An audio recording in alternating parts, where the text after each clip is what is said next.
Hi, everybody, and thank you for joining me for the next episode of our In Conversation with series. Today, I'm joined by Mr. Chris Riely, who was the founder of Sketch2Etch. Chris, it's great to have you with us today. Lovely. Thanks very much for having me. No problem at all. And your business is actually quite an interesting one because you work your full-time job in addition to your actual business. So can you tell us just a bit about how you got started and what it is you do? Well, it's one of the ones years ago, I've always wanted to have my own business. Never known what I wanted to do. I've always had a couple of ideas of which way I could go. Just talking to friends and family, I decided I want to go into personalised gifts and then trying to find the best way of doing it. So we just ended up looking at the laser engraving side of it and I went down that road. And then obviously here we are today. It's a perfect tool for turning everything into anything, isn't it? Yeah. Basically. Yeah. No, that's great. So how did you actually come to discover Trotec? What kind of research did you do? Well, it was one of the ones I was looking online, doing some of these forums on Facebook and that sort of stuff where people decide on what lasers they're looking at. You had a lot of people talking about Chinese lasers. I'm not the most technically gifted when it comes to putting things together and building it. So for me, that was pretty quickly out the window, even though it's a lot cheaper. I always wanted something that's going to give me real good support, instant access, and just pure reliability and speed. Obviously, looking at the Trotec machines, spoke to Jamie, and be honest with you, the way he works for your company is basically that's what sold it to me because the support I got was excellent.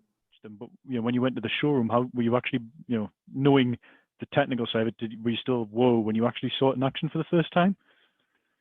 Yeah, and it was very good when obviously Jamie took us to the machine, showed us how it worked, and it's a case of bring a couple of samples of what you want to look at, and he said I'll run them for you. So obviously I sent him a couple of pictures, and we just done some tree stuff with the American flag and that sort of stuff on it, and just seeing the speed of the process that it went through. I still now, if I engrave slate at home, I just stand there and watch it, just from the bright light that comes off it. And yeah, it's fantastic to watch the machines. And again, when you see it working for the first time up at the showroom, it just basically tells you the piece of equipment itself. And for me personally, I just want to say thank you, obviously, to Jamie. Without the support he did give us during that time, I still wouldn't have been able to understand the machine. If I hadn't have had somebody come down and actually take us through the process, this is what it does, this is how you do it, I wouldn't have been nowhere. I certainly wouldn't have been able to order a machine, say, for example, from China, put it together myself and make it work. To me, this is the biggest investment I've ever made apart from a house. And I certainly don't think it was a mistake. It's something that will generate money in the long run. And it's a fantastic piece of equipment. I really enjoy playing with it, even if it's something for myself that I'm making. It's great. And it's a very quick way, obviously, if you have a last minute gift to make for somebody, better go out into the shed again. Exactly. I've got another job to do. Now, obviously, you've said that your friends kind of persuaded you to do the gifts, and that's quite almost overwhelming. You can go on Etsy and things like that. You see loads of different gift companies. How did you actually, how have you managed to carve yourself a niche in that kind of market? Well, it's one of them when I was looking at what I could do, what gifts there were available. I looked at other sites, what people had, and I originally started my own website. And so I had all this started up and it just didn't do anything for me. So I ended up putting everything onto Etsy. And then it was trying to see what items sold, what didn't sell, what was available.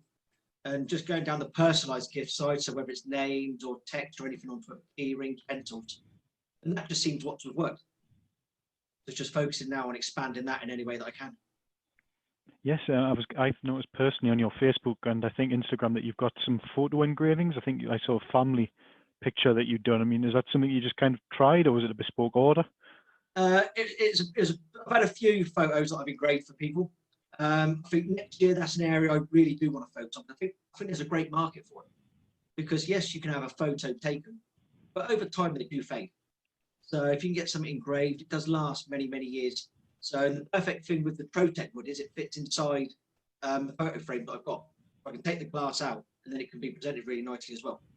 Going forward for next year, it's the photo framed, photo engraving that I want to be focusing on as a big part of my business.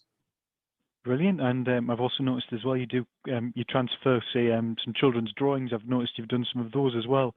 How do you find that kind of process of taking, obviously, because I guess there's a lot of pressure on with it being a little child wants it for the parent as a present or whatever. The process, it's quite a very simple process. And again, it's something, the speed it takes, I've focused a lot on trying to get into schools to do the children's drawings. So get them to school, give them a percentage back so they can put it into their funds, buy more equipment for the children. So I tried that last year and it seemed to go quite well. I was really looking to expand on that this year, knowing the speed that the laser can engrave it, the jobs I can actually turn out. Obviously, with the pandemic that did kick in, unfortunately for that, it cleared it out. I've still had quite a few orders through Etsy coming in for the personalised drawings, but it's just so reliable that I know I can just keep taking the orders. I'm not going to have a worry about the machine breaking down or anything. That's great. And again, saying great gifts, it's very important to be, reliant on a machine, and you have to make sure that it is going to give you what you need. And on the subject of Etsy, I'm guessing, have you seen an increase in orders since you switched to that from your website? Yeah, so with the website, it was very slow. It was costing me more than I was actually making. So we made a decision to shut the website down and actually go to Etsy, even though it's a third-party site, so I do have to pay them commission. My sales, I targeted myself for November, December this year of 1 order a day. If I can get 60 orders through the 2 months, I'm going to be more than happy, especially as the business is still new. It's only 2.5 years old. But we're already hitting 70 orders for November, December already. And they are constantly coming through 3 orders, 4 orders a day at the moment. So it's really good, positive. Absolutely. And again, it's quite, like you say, the turnaround you've had with the increase in orders that you've seen compared to just your own website. And so that's excellent. Your business, as we've already mentioned, is sidelined to your job, Chris. So what's your main driving factor for the success? Is it the enjoyment of doing it, or is there like an ultimate end goal with it? It's like I always said, it's one of the ones we've always wanted to have our own business, me and my wife. So, and it was finding the right one, and then it's coming into this. And then it's a case of I've got a very secure job full time, but there's nothing to say 5-6 years down the time that isn't going to go. So I wanted to build something up that in the sideline was potentially there to take over if something happened. So at the moment, yes, it's a sideline job that I do evenings and weekends, but it does have the potential there to go full time if required. Then it means on me obviously rapidly expanding the business, obviously maybe looking at more business models where I can get more work through that way as well, rather than relying on gifts all the time. Yeah, so my main job is I am a sales rep. So I'm a sales rep for a tobacco company. So I go out and I visit independent shops, always talking to people, always selling a product that we sell. So there is a bit of a crossover here. So I'm making something that I am looking to sell and trying to find the best avenue to get it into people's hands, get it into their minds to think where we can get it from. It's definitely one of them ones that if I probably didn't have any sales experience at all, I would have probably thought a couple more times whether I go into this sort of market. Yeah, so we've already mentioned that your best-selling products, and also that you've done some things like photo engraving and that kind of thing. What's the most impressive, or even just the most enjoyable project that you've ever done using your laser? I've done one of the first jobs I actually done with the guy that built my website. He was friends with a guy who's he manages a homeless hostel for charity. And after I got this, they come to me saying, could I engrave like key rings? So it's basically they wanted a key ring with their St. Michael's House, which is their hostel they use. They wanted to do a big event and give a key ring to every single person that visited their event they were doing. So it's literally an order for 750 key rings, engraving on both sides. And being so new to this, it was quite a challenge, trying to work out how I can engrave so many at one go. And then obviously you have to flip over to the other side. Trying to get that right was very challenging and difficult, but as rewarding, it's one of the ones I made pence on the job, what I'd done, because I just wanted to do it, being a charity organisation as well. But as for rewarding, I get a lot of charity work out of it, so it's nice. No, that's great. And again, like you say, it's you enjoyed it, but it's also like a feel-good thing that you were able to pass that on to a charity. No, that's excellent, Chris. And regarding that, obviously you've said that you had to line them all up and get that right. Was that something that you found easy? Because obviously, like you said, you were quite new to it. So, or was that kind of like, do I have to measure it up, micro measuring, etc.? Well, obviously I've got the coral draw side of it right, so I think I've got about 60 key rings on one sheet of wood, which was fine. But then obviously engraving the other side, and being new to it, I couldn't work out how to do more than one at a time. So the reverse side was, I made a template and I done one at a time.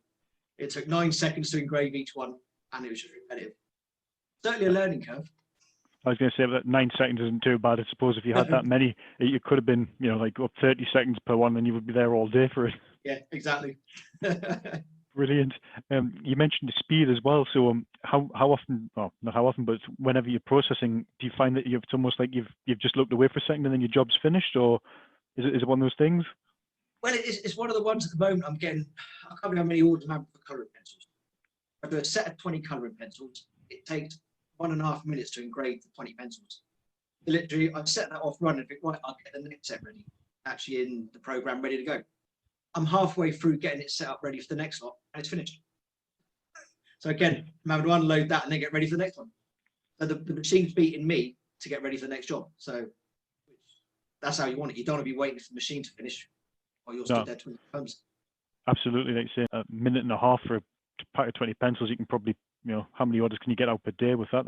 It's brilliant turnaround. Exactly. Yeah. Excellent. No, for me, I think personally, it's just a case of the engraving business to me is such a new environment that I am still very new to. I could say I've been doing engraving now for 2.5 years, but 2.5 years is a very small snippet of time.